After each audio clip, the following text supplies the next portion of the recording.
sis. I'm pretty sure he meant biscuits.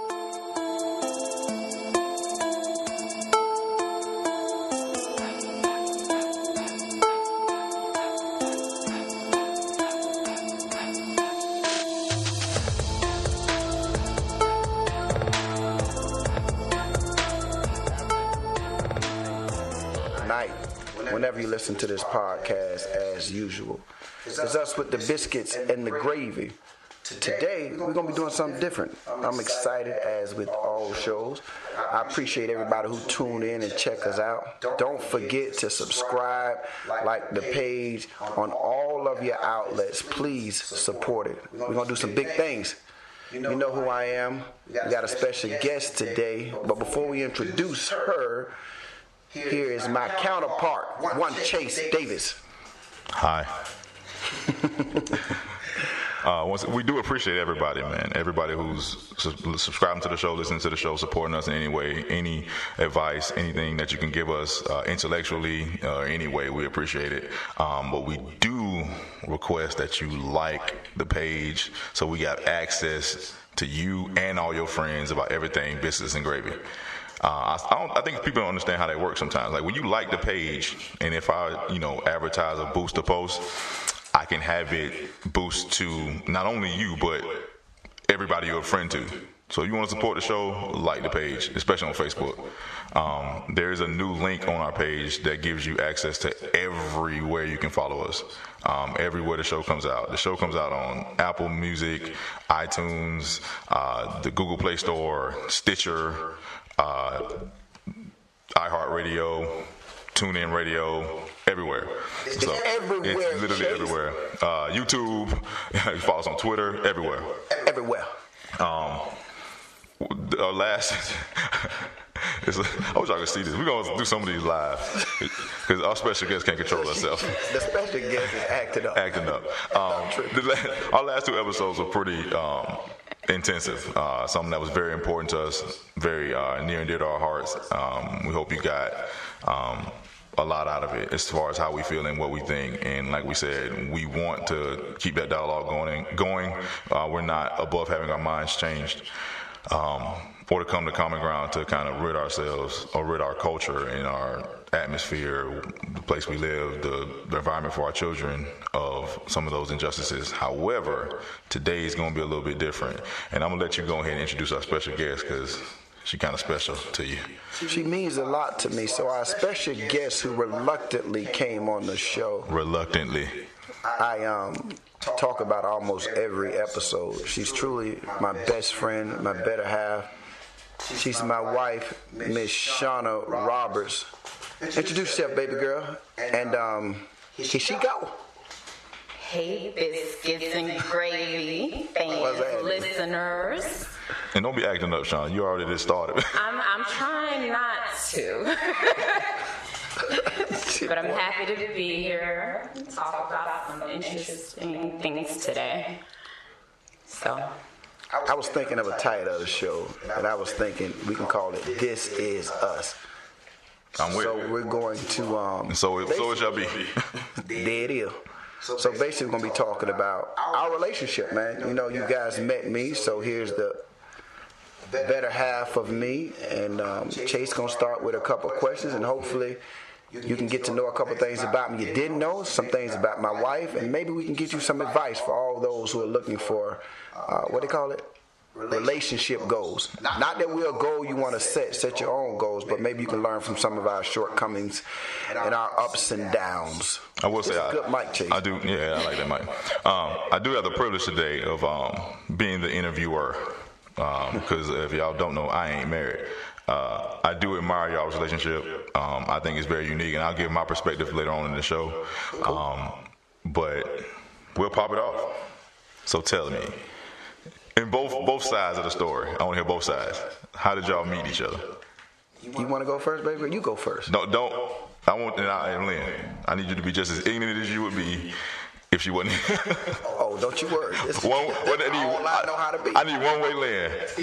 well, mine was pretty simple because it was me, my sister, and a couple of friends. We went down to Fort Lauderdale Beach, And we're just walking down the strip. Then all of a sudden, I see this guy trying to talk to me, and I'm like, "Are you on me?" And I'm just trying to keep walking and take off, Lynn. So tell me what happened. The reason why she probably was like, "You want me," because she couldn't believe how fly and good looking I knew it was coming. I was. I knew that was coming. She's like, he can't be wanting me, not a guy of this stature. I probably appeared like I floated over there. No. I didn't? No. You remember what I had on? Yes, Kicking I it. do. You gotta tell the people. Paint the picture. Paint the picture. He had on a wave cap. I had hair back then. Yes, you did. And some floral, it looked like a Hawaiian shirt. Well, we not at the beach? We at the beach. Y'all dressed wrong. He had some flip-flops and some They were shorts samples. on, whatever they were. But I'm just saying. I remember that's what you had going on. She wasn't ready for that kind of swag. So my perspective, I saw her. I don't remember exactly what she had on, but I know she had on some shorts. It was a skirt. Okay, but it looked like shorts. Yeah. It was a short skirt? It was skirt. You know, Okay, back skirt. then you be shorts under the skirt. Okay, she had on one of them, and she had on some heels to kind of elongate her legs, at least in my mind. And I'm walking with Cuz, and I said to myself, I got to get that. And so I ran across the street and almost got ran over. This true. But when you persistent, you talking about persistent. I said, I gotta have it. I just took off like a lion after a zebra or a gazelle. And when I got over there, she gonna try to play nonchalant. And I said this to her. I said, don't you know, I almost got ran over trying to come over here to talk to you. And she smiled. And that's when I knew I had it, Che. But I will tell you this. I found this out later. When I tried to call her, the next day, because I was one of them cats. There's some game for you lames. When you meet a girl, man, and I know people ain't passing out phone numbers anymore. They doing the inbox and DM and all that. Go down the DM. It goes down in the DM. Don't be like a stalker, man. Like, say what's up and just let it marinate for a while. You ain't got to text and call her all doggone day. They don't like that. Y'all like that? No. So fall back a little bit. So I fell back. There's a balance to that too, because if you don't call soon enough, they don't like that either. It is a balance, but I'd rather call too late than too early. Man, it was a woman. Just interject. It was a woman at Holy Cross. She said the most honest thing. What she said? She said somebody did something for her, whatever. She was like, man. She was like, I don't know how to please you, and she was like, welcome to the mind of a woman. You can't. I was like, that's so honest. I was like, thank you for that. Yeah. Well, she's in tune with herself. Yeah, she's spirit somewhere. I was like, that's noble. She's my favorite nurse now at Holy Cross. That's a noble nurse. So, with all that being said, I called her a couple of days later, and she said, How did you get my number? exactly what she said. What you mean? Wait one minute. I'm like, hold on. You don't know that? Wrong number. She tried to give me the wrong number. Quick enough. But I'm glad I gave you the right one. She was about to miss that blessing. Yeah. That's what she was about to do. But I didn't know she was trying to give me the wrong number, man, because that had never happened to me, and still hasn't. When it's ordained and it's supposed to be. And I keep it 100 with you. When I was trying to get at her, I definitely wasn't thinking about marriage. I was thinking about that squirt, them legs, and getting between them. But it organically. One way live, boy, I love it. So it grew to something. Let's just keep it real. Hey, just keep it real, bro. It is what it is. The something else. Where was our first date then? I'd love to hear this story. I'm saying, Yes. you want me to tell you? You want me to tell the people? I'll tell the A people. little naive. Wait a minute. Yes. I asked her. I'm Would just you giving like it away. to go swimming? But I ain't got no house or no people. But the hotel got one. You want to go swim? So And he looked at the forecast because it rained that day. that was just divine intervention.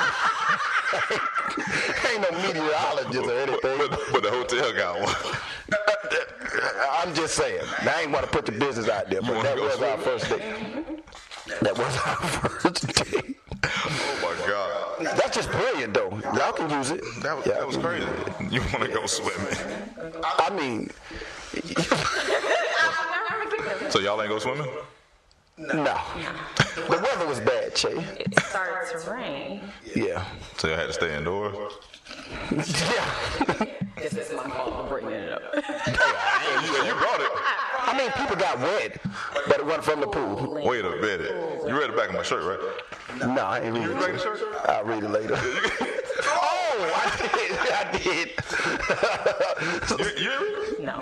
Oh, yeah, you got to read the back of the shirt. Say it, Jay. Say what the shirt says. Say what the shirt says. The shirt says, playing with fire. Fire will get you burned.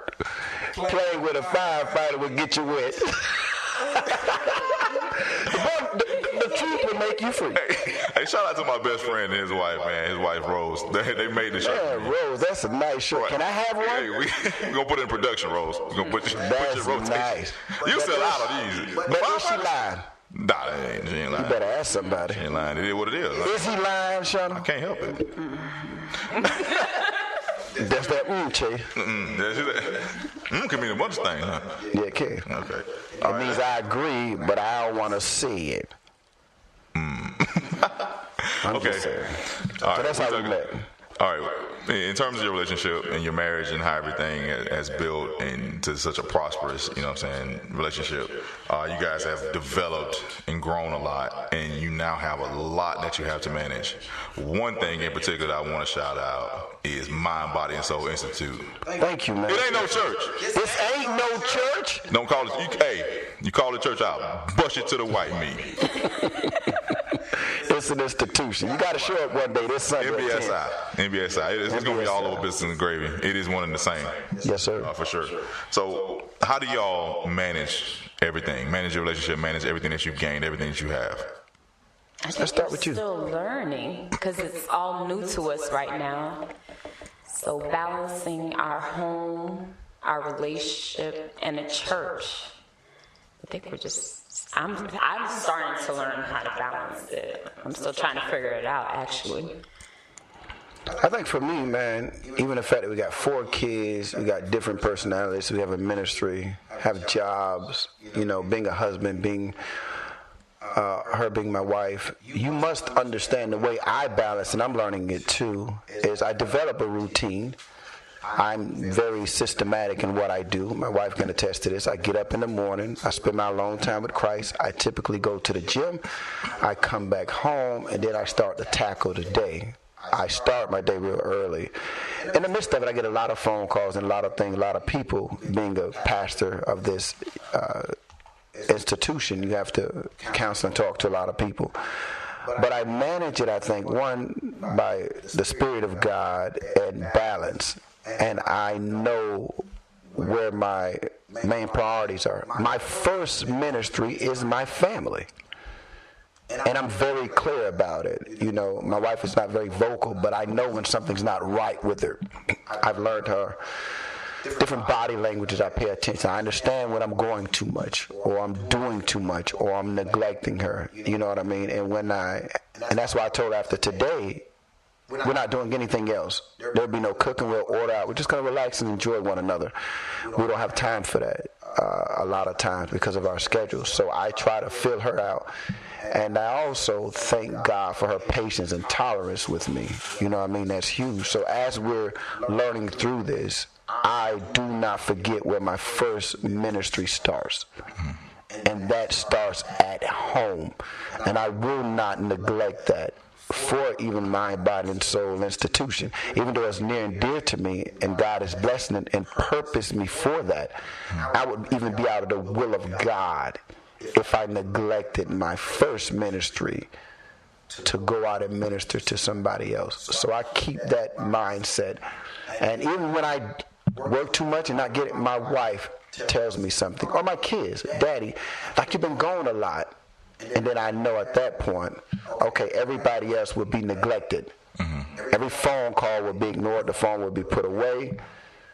And I'll be spending time with my family. That's why the institution, I teach you not to look at me. I teach you how to access Jesus, who's always and readily available. Right. Lynn Roberts Jr. is not.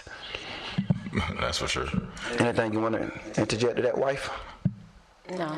There's I mean, just like I said, we're starting off, so I know everything right now is at its peak, and we're just figuring it out. Everything is still functioning as it used to, but now it's just the added. Now we're doing ministry work, and we got to go and tackle that now.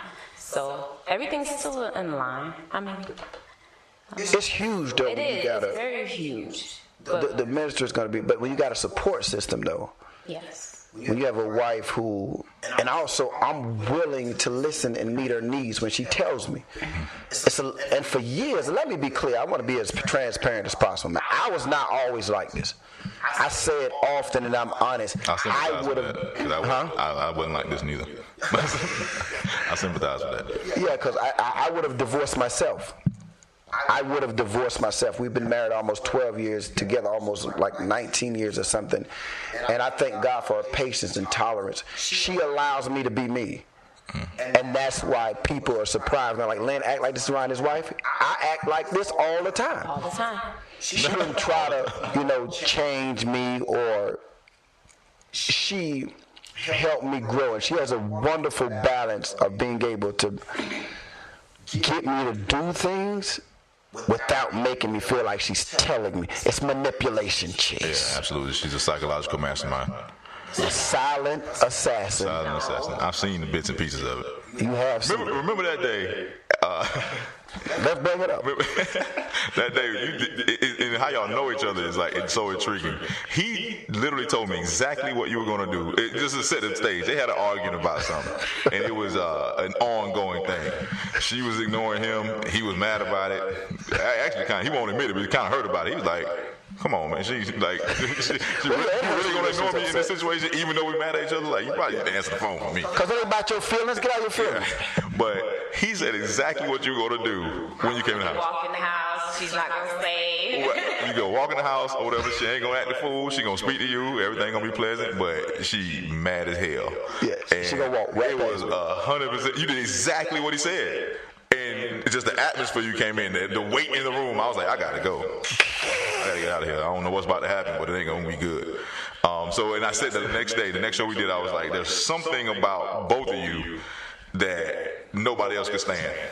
And y'all are literally for each other. Yes, like 100%. Like, for everyone who knows Lynn, like this is his wife. This is not a wife. This is his. Like, there's no one else that can deal with that like her. And it's reciprocal the other way. I was something about Shanah that no one else can deal with except this dude. They think it's a game. Like, it ain't nobody else. Like, y'all would be alone if it wasn't me. Probably. It couldn't happen. I don't realize, we should have worked through this because nobody else can deal with us. No, yeah, can't do it. People think because I'm a lot more vocal that I'm the worst. But let me tell you, the silent assassin, she ain't nothing now. Yeah, but she knows how to I've seen it bring myself. me. Go ahead. I've seen it myself. He saw it. She ain't gonna yell, act the fool, care. That ain't her. No. Boy, let me tell you, that don't mean she ain't acting a fool. What you got to say about that, baby? It's just my way of communicating with you. Not communicating? Communicating with you. You're communicating with me, not communicating. We did something and we made a mistake. We made a mistake on the show. We got to go back. Right? Okay. Because you're such a part of the show, even though you've never been on the show. She's always mentioned. Always, all the time. But yeah, always. But people don't know who Shanah Roberts is. They know what we do. They know who we are. Know where we're from. They know about our background. But who is Shanah Roberts? Okay, Shanah Roberts. Well, I'm a respiratory therapist. By trade. By trade. I like decorating. That's really what my heart is. Skipping out. Bless you. My heart is. People are I love consulting. shopping. That's all me. But in people job, I'm a respiratory therapist. I care about people's lungs and how they breathe. I like working with children mostly, but I'm a respiratory therapist. I'm not a nurse. I'm a respiratory therapist. That's a mother. A mother. Sister, wife. Yeah, and all that great stuff. Where you from? Oh, I didn't know you guys want to know my whole we want to know who you are. Okay, I was born in Brooklyn, New York. I had my sister-in-law visiting my city. Is Brooklyn in the house? Without a doubt. Yeah, I have a sister named Natalie. What's up, Natalie? Shout out to Natalie. What's up, Natalie? She lives in Virginia. How bad? How bad? What else y'all need to know about me? I don't know. That's about it. Nationality? Oh. You could be a white woman. Nobody's seen you. Oh, that is true. With her voice, they may think she white. Yeah. Because she's proper. She's proper. At times. And I'm hood. At times. I'm Haitian. I have a Haitian background, Dominican background, but I look more black. There you look black. Dominicans are dark. She's got American in her. Mm-hmm. Let that marinate. Oh, yeah, so that's pretty much Well, I can't deal with this. excellent. I mean, I'm just saying. contain yourself a little bit. All right. A little bit. Put a little. Yeah, man. She's also my best friend, Chase. I know that. I can see it. I can tell. Yeah. I didn't know it at first until she was introducing me one day at church, and she said, he's my best friend. And she came on, I was like, that sounded good. I appreciate you saying that, but you have to be lying to them people. You are my best friend, though. Yeah, but I didn't believe it You know, at first. I come to you, I tell you all the little secrets. True. I don't be telling nobody. Oh, they probably don't now. Nah, I guarantee You don't get a tea out. You don't give tea out. But, you know, I come to him for advice and a lot of things. When I can't go to other people, I talk to him about it. And she's become my best friend. She won at first, but then some of the highest moments and some of the lowest moments in my life, she's always been there for me. You know, she put up with me, you know, before I call myself a Z-list celebrity. You know, they got like A, B, C. I'm a Z-list way at the bottom, but I'm on my way up. Oh, yeah, we're going. Yeah, we're on our way up. Come on. That's what Tyler Perry, Whoever. Steve Harvey. Come on. We got a group show. True that. But, you know, she's been there for the rise, the ups and downs, the bad, when I was selfish, when I was unfaithful, when I lied, when I cheated, when I ain't have no money, when I ain't have no credit, when I had nothing but me and a beautiful daughter. She saw something in me that I didn't see in myself, even when everybody else told her she was crazy and she should have broke up with me. And I agree with them. All those people who told us you should have left me, we should be the only ones still together. Yes, we are. And I always think about that because I'm like, people are like, I can't believe you're still with a guy. He's cheating or he has a kid and all that stuff. And I never really, none of that stuff really dawned on me. It was just like, okay, I really like him. I mean, after I graduated high school, I was in New York for like 2 months. And I was like, no, I want to go back to Florida because I miss him. So I missed you back. I know it was something about this guy that I really liked and married him. When you're exposed to destiny, you can't get away from it. That's true. I guess you're right. That's why she couldn't give me the wrong phone number. Try to get away from it. You couldn't get away from it. I can tell you what, you can learn a lot, and my wife, I tell all the time, she's going to do some great things in terms of wives and the ministry, because there's so many people. Women are so quick to tell you, leave. You ain't got to deal with that. You ain't got to deal with that. And them the same chicks who can't keep no man.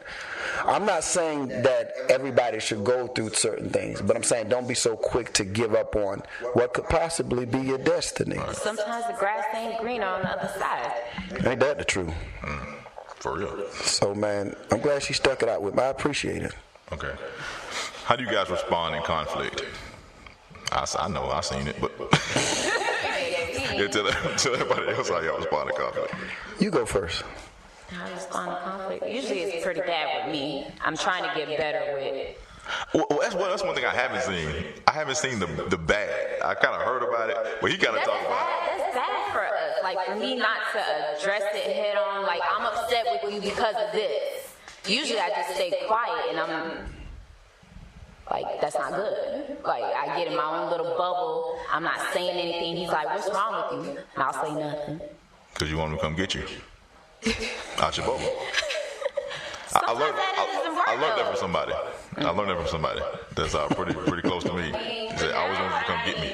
Yeah. I'll tell him, okay, I take me a while still, but I tell him eventually.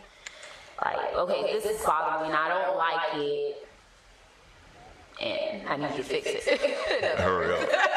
And you know, when you care, Yeah, that's my thing. I just need to be a little bit quicker about handling my conflicts. because we got so much going on. We got 4 kids, you know, daughter in college. We got jobs. We got house stuff. We got ministry. We don't have time for you to be in your feelings and then everything stops.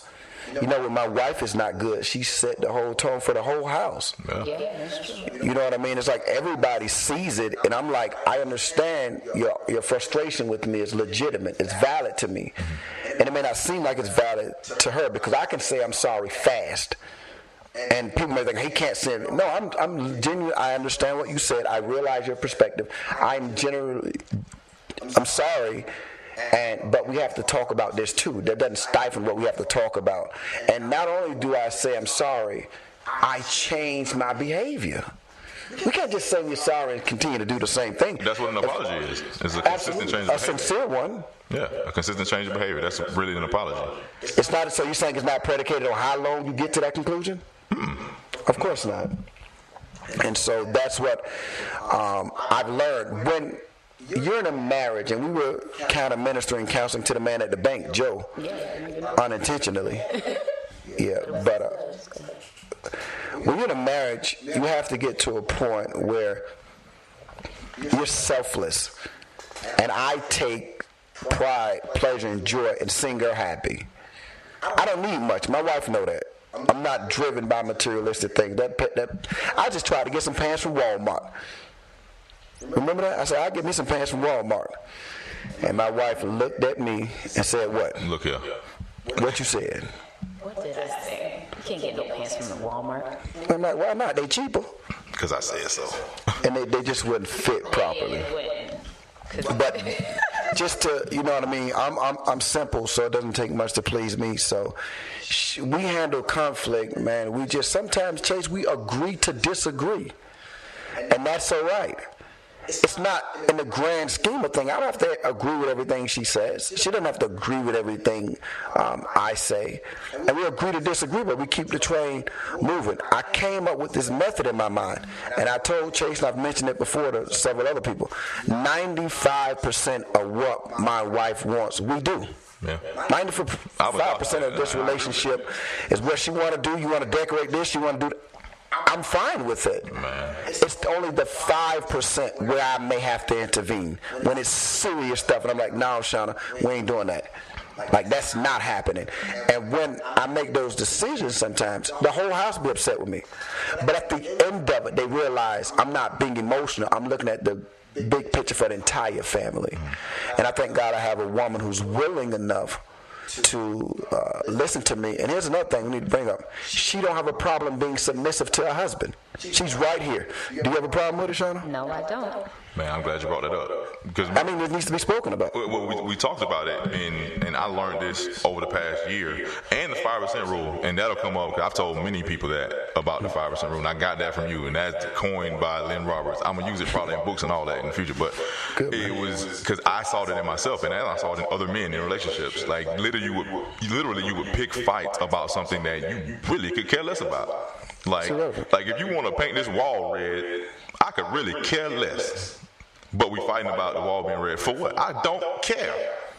Paint it red. Let's go to this. I'll go with you to the store. Let's help you. But pick out the red shade. Let's do it. I help you paint it. Right. And now you happy, jubilant. I've fulfilled your needs because you had my support in the decision that you wanted to do. You were unsure about it. That's why you asked me. Right? Yes, not your input. Not the wall's red. And I still don't care. I'm going to sleep whether it's red, blue, or purple. I don't care. Sure. And then the other 5%, and that's a man thing. We generally don't care about much like that. Yeah. Or whatever. Decorating stuff like that, whatever. But that 5% and knowing when that comes into play is the balance and the selflessness. Because if you think about it, if two people in a relationship can truly be selfless, there's no need to even consider being selfish. Because if you're selfless, you're worried about all of her needs and she's worried about yours. So you're going to be taken care of and she's going to be taken care of. Absolutely. And then there's an appreciation factor that comes from that. Because you didn't do it because I asked you, you did it because you wanted to. Right? You did it because you thought you should, right? What was the other thing that you just said? The submissive part. Yeah. And I literally looked up the definition of submission, and the initial definition is to submit to an authority for approval, right?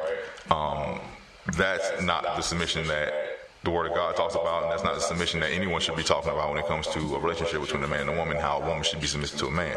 Agree. The second definition is to be beneath, or like in a pecking order or a hierarchy or something like that, and that's not it either. Nope. The final definition is to submit oneself to a type of treatment, or to subject oneself to a type of treatment. That implies that the treatment has to come before the submission. Absolutely does. Meaning that the treatment needs to be adequate for a woman to submit to it. And if the treatment is adequate, why not?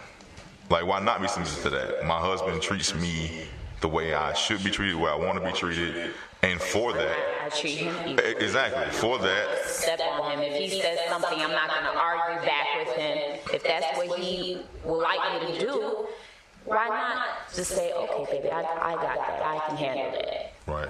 And one thing I say, at least about a lot of men that's in our inner circle, like you and I, we come with a lot of guarantees. There's certain things that you know about us that you're going to get from us, that's not going to change, it's not going to waver, as far as, security, protection, stuff like that. And we try to expand upon that and make it not just, physical, right? It's protection of your aspirations, dreams, like security in that way, stuff like that.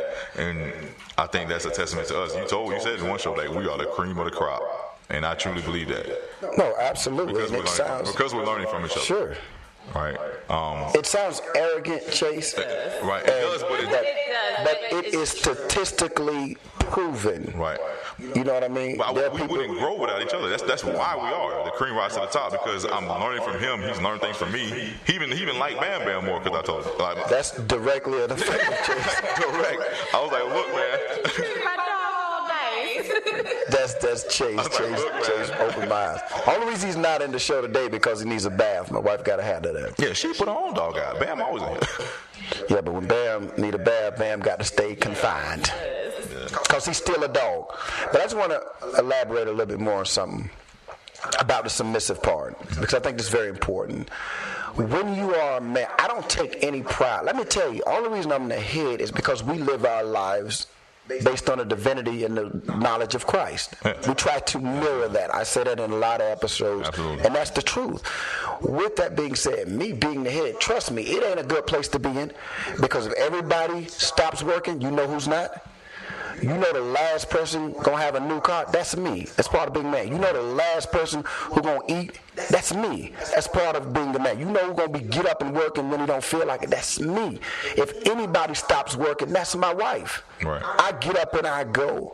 Like, I'm not just a man based on my age. I'm a full adult man in every sense of the word.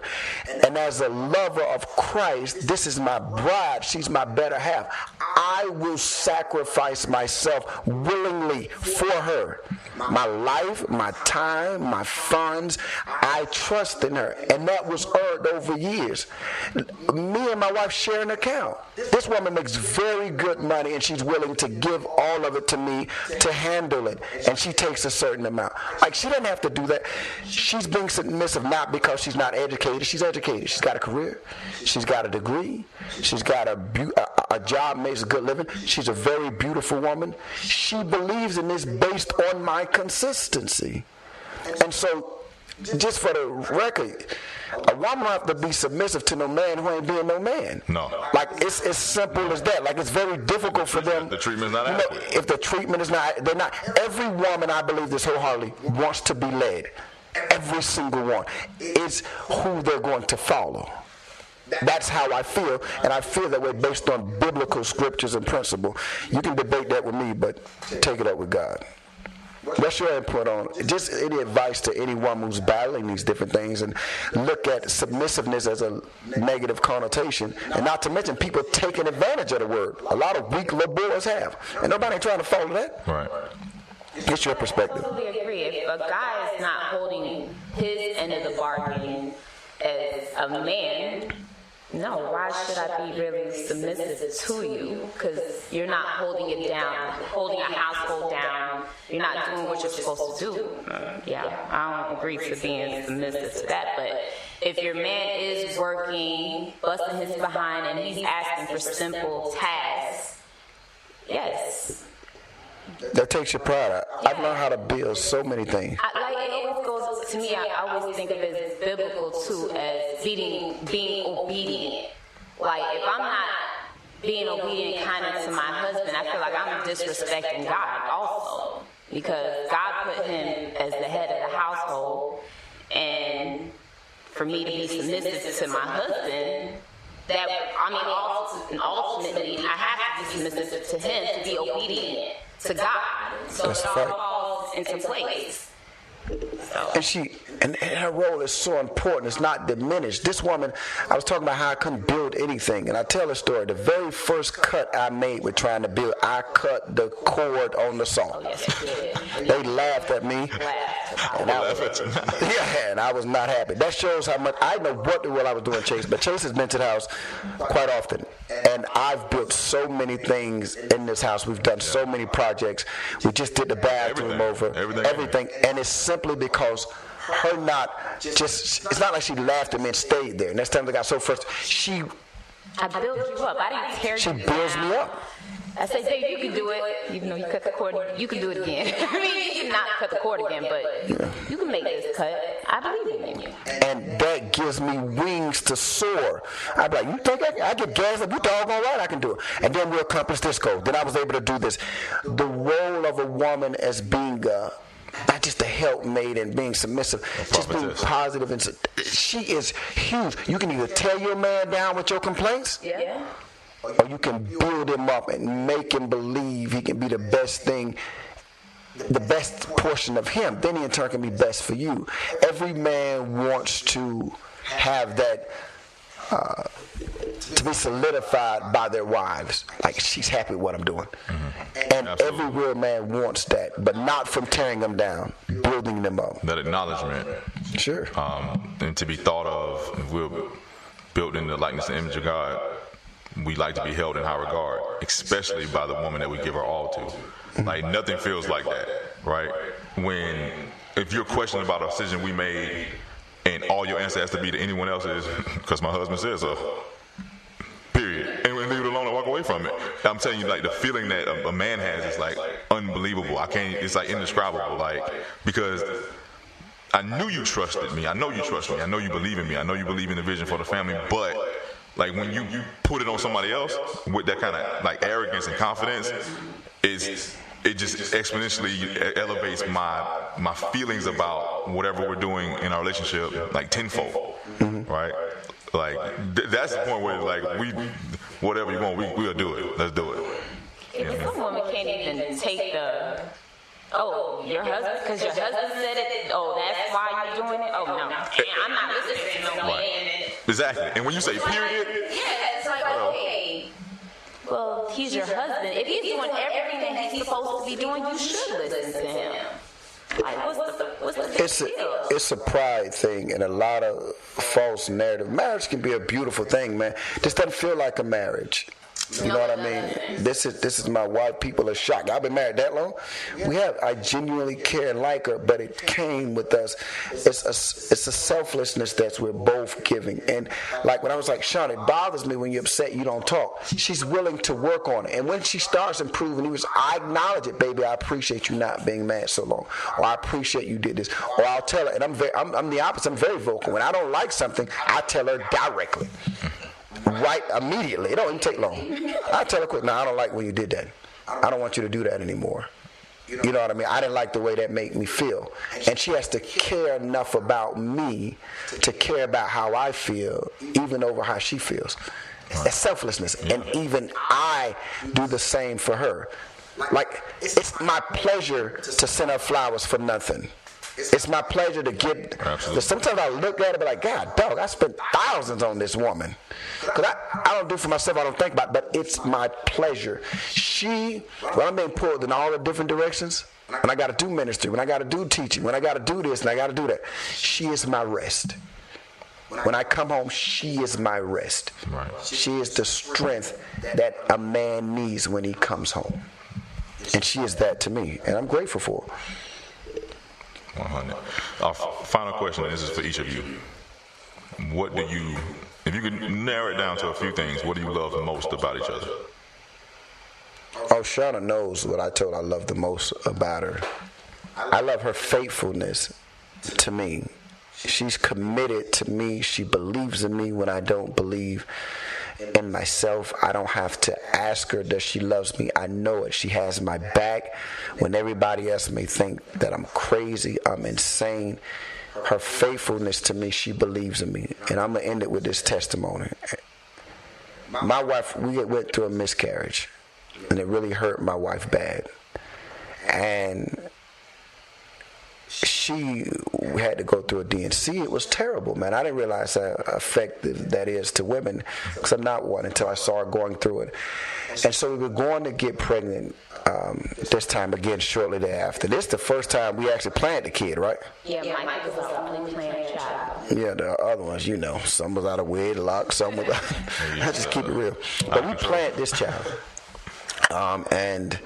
After she got pregnant fairly quickly, my wife started bleeding again. She had just come over a miscarriage. She had just had to have a DNC. She's pregnant again, and now she's bleeding again. And this is not making sense. I can't even imagine how she's feeling, or the mind state that she was feeling. She'll be able to elaborate if she chooses to. And I said to my wife, I'm talking about her faithfulness and how she believes in me, even when the world thinks I'm crazy. Y'all thought I was crazy earlier today about what we spoke about. Oh, I wish I could bring You still think I'm crazy. That's another show. Hey, me and Sean on the same page with that. I think Yeah, they definitely say with that. They both think I'm crazy. But I said to my wife, I said, the Lord told me that pregnant people don't have a period. Pregnant people don't have a period. This is ridiculous. I said to her, what is it? Pregnant people don't wear pads. I said, pregnant people don't wear pads. And what did I say after that to you? You told me to go under the cabinet in the bathroom and take all the pads and throw them out. Throw them in the garbage can. Throw them in the garbage. Don't put one on anymore after today. And I did exactly that. Took all the pads, threw them in the garbage, and I said, oh Lord. I said, this is a test for sure, because if you're bleeding, you don't want to bleed through your clothes or be embarrassed or anything. So I still was obedient. I think that's my biggest thing, of being obedient, because I don't want to get in trouble for anything. It's like, okay, I'm going to be obedient to this. I'm going to listen, so I throw away the pads, and the next day I stop bleeding. His name is Micah, Dr. Micah Roberts. You know, and that's the type of woman I have, and she was made perfect for me. Anybody else would fight that. That's crazy. That doesn't make sense.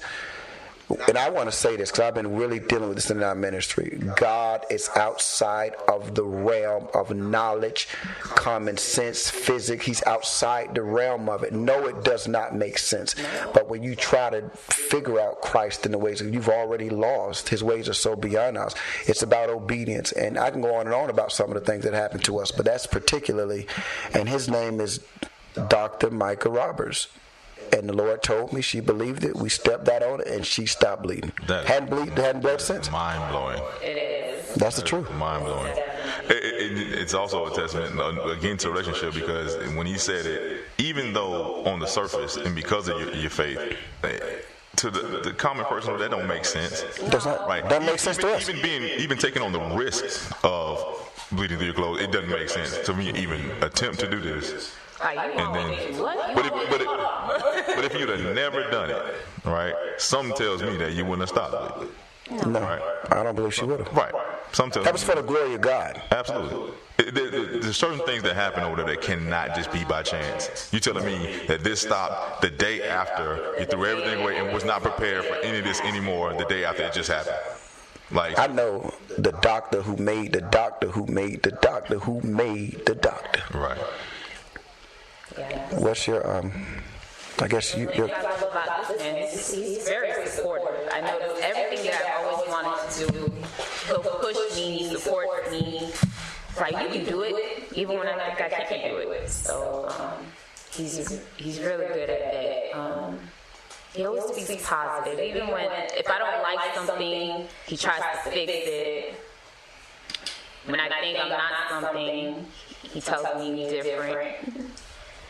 I always told him I love his brain. That was the first thing I always told him. I love his brain. He never understood that, but I just like the way it just works. I don't know why. But to today, I'm like, his brain just works differently from the way he thinks. What else did I say I love about you? It was my penis. I think that's what you were. I think that's the word. I'm about to turn. Some say Zozo. I'm sorry. So He was really gay for me, and it's one-way lane. Oh Lord, I can't believe that. I can't believe it. I was not prepared. Go ahead and edit that out. No, let that ride. But is he lying? We don't edit nothing on the show. Nothing. Is he lying? Everything. I've never edited anything on the show. Very supportive. So you don't love my penis? You can be honest. I'm gonna get the hell up out of here. It's crazy. Yeah. Just saying. God made sex, and it's good. It ain't had nothing to do with Chase being in the studio with y'all. I'm uncomfortable. I'm leaving the room. Hey, we'll see y'all later.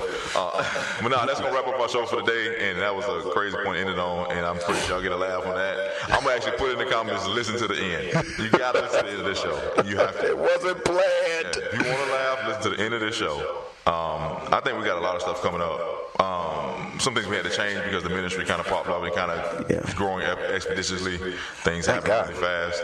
And it's my pleasure to help with that in any way I can. Chase, thank you so much, man. I keep telling you, your help is amazing. I'm with you for the long haul. I'm with you for sure. Chase is my friend.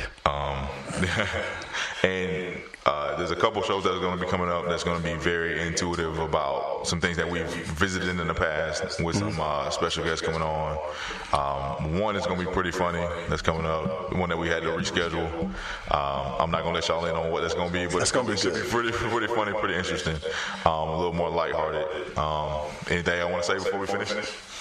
Baby girl, thank you for coming through. Listen, we thank y'all for your support. Please support the ministry. And as Chase and I always say, man, we enjoy doing this. It's fun. Hope you listen. But all of this is for the glory of God. Period. We out.